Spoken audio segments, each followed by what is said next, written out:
Alright, well, it's been a while since I've talked about my automatic watering system for my quail. I've gotten a few questions about it lately, so I thought, it's time to put it up for the summertime. It's past time. I've been kind of lazy and haven't gotten to it.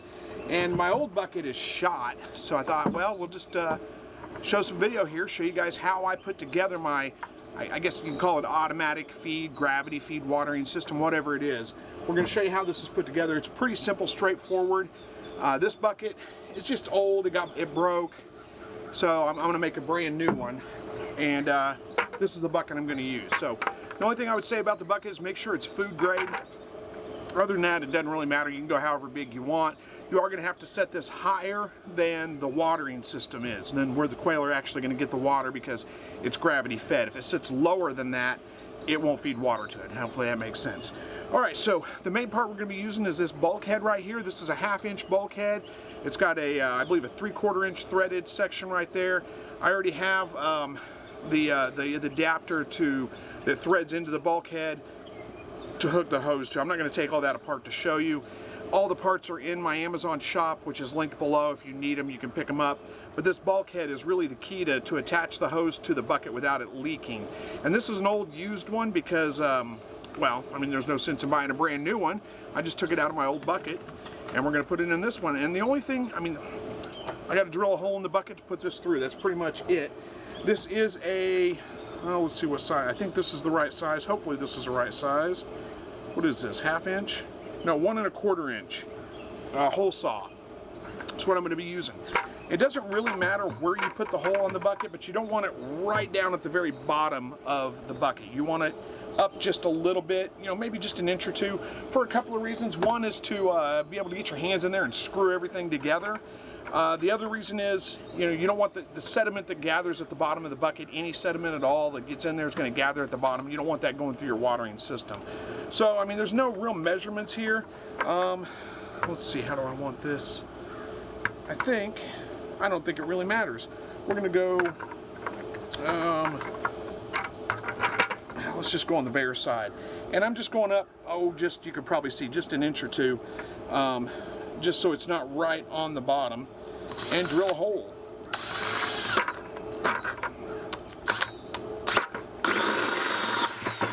There we go.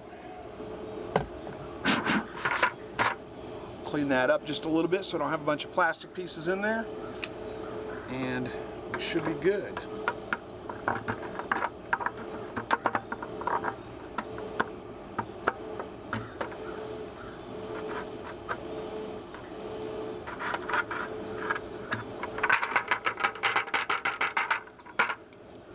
And the bulkhead goes on, well, just kind of like you would expect it to go on.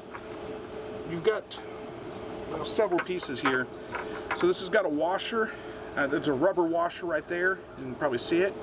That's going to go against that through here.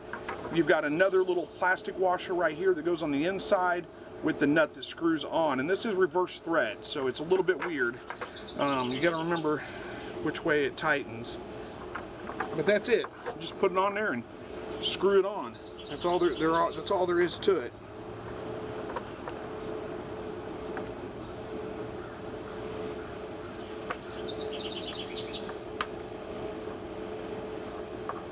I said reverse thread, then I tried to thread it on the right way. Well, not reverse, the non-reverse way, and it wasn't working. It does help maybe to have a, let's see, which way is that turn? Yeah, just like that. You could probably tighten it up by hand. It grabs pretty good, tightens up by hand, but you may need to get a pair of, like a pipe wrench on it or something to crank it down. So what I'll do is I'll fill this bucket up a little bit. We're going to see if it's got any leaks in it or not. But I need to hook up some hoses and things like that. Actually, I could probably do it with my fingers. I'll just plug this off because there's a hole right there. So let's make sure I don't have any leaks. And it's not leaking. If it is leaking, sit back down here so you can see me. I've got water coming out there. Yeah. It's not leaking. It's holding up pretty good. I've had very little issues with this. Sometimes when I put them on there, I got to tighten them up just a little bit after I put it on there, but this one, no problem. Held up just fine. All right. I think we're ready to go set this whole system up. Let me go get the rest of the hoses and those kinds of things, and I'll show you kind of how I go about setting it up on the actual quail hutch itself. All right, so this is the next part, and actually this is multiple parts here. These cups are the water cups that are going to give the quail water. Now, they don't hold water all the time. You can see that little yellow plunger in there, and you can see some hard water stains on there. They don't come with that white stain on there. That's from using it for a couple of years. It just, in my area, we've got hard water, and the hard water stains gather up on there. But these little cups right here, basically what happens is, to train your quail to them, you just push the plunger, let it fill up with water.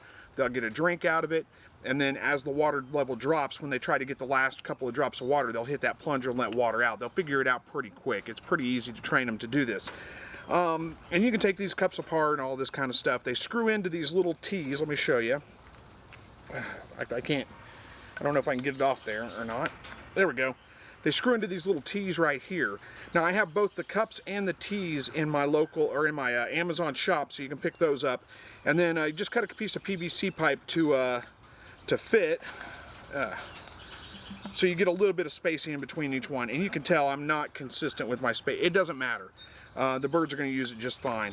And then basically I just put it together with a little cap on the end. None of this stuff needs to be pressurized, because this is not or needs to be glued, because this is not a pressurized system. This is just a gravity feed system. So you can just piece this stuff together. Makes it super easy if you need to ever change anything. Now, I will say, when you screw these cups into the PVC T, you need to wrap them with some like cellophane tape. That'll take care of any leaks around the edges right there. So, and the way I put these on is I just use plumber's tape. I'll open up the hutch here, and I'm going to mount this on first. I've got the wrong one, actually. Now that I think about it, this goes for the other hutch. And here's the one I got for this. Yep, there's the piece that goes onto it. All right, so same thing. It's the exact same thing, maybe a little shorter in between. Doesn't matter. These, what your spacing is between each cup. I try to get them fairly level. Mount them just about the height of the back of the bird. So you don't want them too low, because then they'll end up walking in them, and they'll end up like stepping on these things and causing it to flood out. May or may not be an issue. If you do have an issue, you can always mount like a piece of wire across the top of it or something that prevents them from walking on it. They can still get their head in there to drink, but they can't actually get their body in there. So you can do that. So let me get this stuff situated. We'll bring you in close. I'll show you kind of how I mount these on. Okay, so you can probably see that. I didn't film me actually doing it, but you should be able to see how it's kind of connected back there. It's just got those two, like I said, a strip of plumber's tape on each side with screws screwing it right to the side there. And then I've got that hose attached, that last piece of PVC right there. Let's see if I can get there. Right there. That's an adapter to allow me to, it's a male to female adapter, 3/4 inch. I think it's 3/4 inch screw to screw on a hose barb right there at the end and attach the hose. Like I said, those pieces right there, those are all, I believe that adapter and that hose barb are both in my Amazon shop as well. And then just make sure you match up your hose, whatever hose you're using, to the hose barbs, so that it all fits together. So you could do this with different size hoses, however you wanted to do it, whatever parts you can find. And I just run the hose right out the side, right through the PVC, or right through the hardware cloth on the other side. And then it's not much more than just attaching it to the bucket itself. So let me get that set up. I'll show you kind of how that looks. All right, so it is all hooked up. I'm kind of racing against time here because we got a thunderstorm coming in. You may hear some thunder in the background. I think I got enough time to get this filled up though, and check for leaks, because that's really all I got left to do. You can see I've just got a hose coming out right here. I've got a little T right there, and then one feeds each hutch. Both of them are identical, so you don't necessarily need to see that. It's pretty straightforward, pretty easy. What I've got here is a lid. I drilled a hole, stuck a piece of irrigation tubing through it with a hose adapter that I can connect a hose to. It's a quick connect hose release, so I can hook a hose up to it and fill it up that way. The one thing I will say is you want to make sure this lid is not airtight. If it's airtight, the system won't work. There's going to have to be some kind of air, and this serves two purposes. It allows me to fill it up, and it allows it to get a little bit of air so that the system can flow, so that the water can flow through the system. Now, when I initially set these up years ago, I had an extra T here, an extra piece. Basically, this hose came off. It went to a T fitting. Another hose hooked onto one piece of that T fitting, and then went out to another little piece of hose that hooked onto these and fed them. And then there was a tube straight up and down. and that allowed me to see the water level inside the bucket. I realized, you know, it didn't work as well as I thought it would. It was kind of hard to see through, especially as the tube gets older and gets a little bit, you know, kind of dirty and all. It was kind of hard to see through. So it's just as easy. I just don't have the bucket hung as high. It just needs to be above where the water ends, and I can easily see inside here and see what the water level is. So I've kind of taken that off. If you've seen in my older videos, I just didn't bother with it on this one anymore. So let me get this hose hooked up real quick. We'll fill it up. We'll see if there's any leaks in the system, and then we're good to go. All right, so now I've got plenty of water in there to test the system out, I think. Oh yeah, we're almost full. Hang on.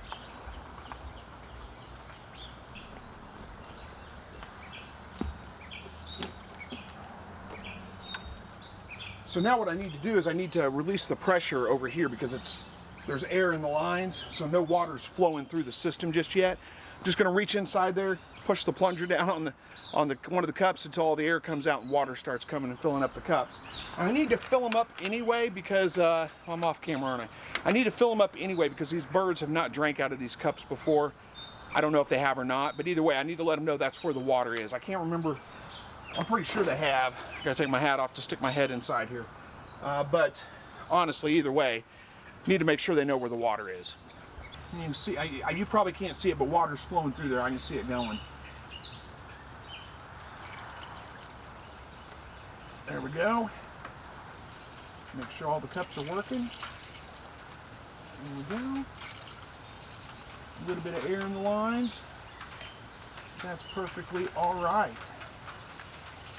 And that's it. Now, if your birds have never drank out of these water cups before, then you're gonna have to come out and fill them up a couple of times, let them know where the water is. It's pretty simple to train them to it, but do just, you know, come out. You'll know if they're trained to it or not, because if you come out and fill up the water cups and they just rush to it and get a big drink out of it, then you know they haven't been trained to it just yet, and you're gonna have to keep doing that a couple more times.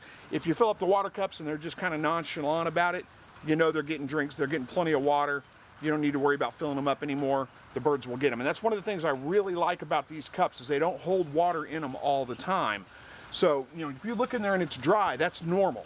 And I like that because it doesn't get real super nasty. Like I've seen any other kind of water source that holds water, it usually gets really nasty. They defecate in it, they get all kinds of messes in it, and it's just not good. So anyway, I'm watching right here. I don't see any of the cups overflowing. That's one of the things you're gonna wanna check for, is to make sure, especially if you're using old ones like I am, make sure the cups have not, the seal hasn't worn out and it's not just running water through it all the time. But it's not, it's holding up pretty good. I need to go do the same thing to the other side and make sure that it's doing okay and it's not leaking. And I think we're good. This is 5 gallons of water. I've only got one hutch right now with about 12 birds in it, so this will last them probably the better part of 2 weeks before I have to worry about adding water to it again. So let me get the other side filled up. Let me check for leaks over there. I'll be right back with you. So I've still got, if I can get this taken care of here real quick. I've still got the heated watering system hooked up. I never took it out. So that's what they've been getting water out of, which works just fine. I could have honestly kept it in there the whole summer because it does work.